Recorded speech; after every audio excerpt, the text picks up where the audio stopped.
TV सत्यमेव व्रतम। जी न्यूजचा एक भारत श्रेष्ठ भारत कार्यक्रम मुंबईत पार पडतोय। या कार्यक्रमाला आमदार आदित्य ठाकरे यांची उपस्थिती लाभली। भारतात विविधता असली तरी राष्ट्रीयतेच्या भावनेत एकता आहे।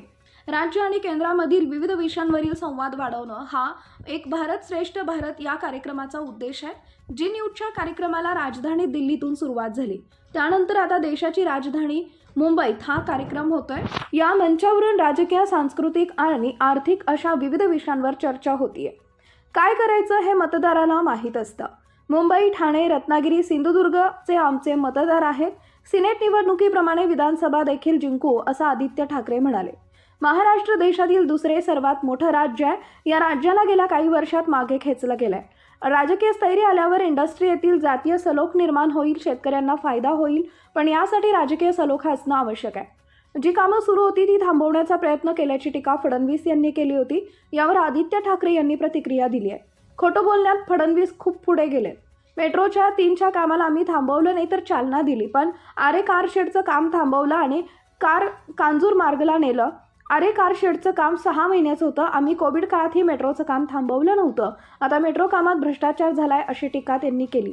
जून 2022 पासून जानेवारी 2024 पर्यंत राहिलेल्या कामाला त्यांना 2 वर्ष लागली।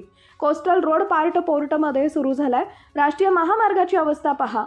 मुंबई गोवा, मुंबई दिल्ली हायवे याची दुर्दशा आहे।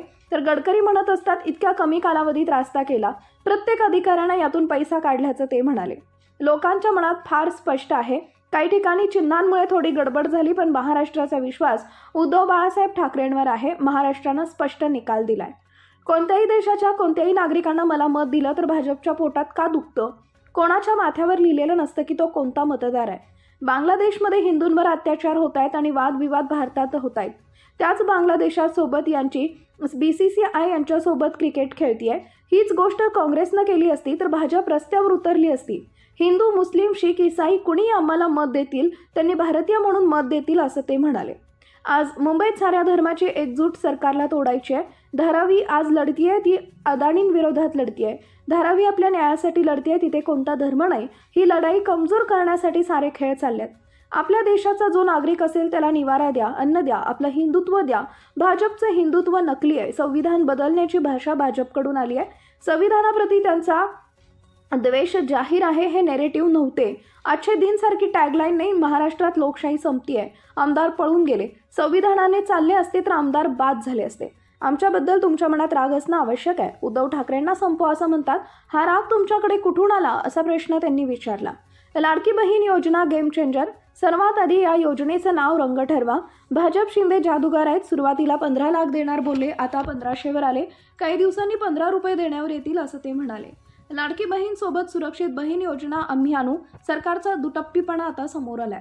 बलात्कार करणाऱ्याला दहशतवाद्यासारखी कलम लावायला हवी। ट्रस्टींवर वेगवेगळे आरोप होत आहेत।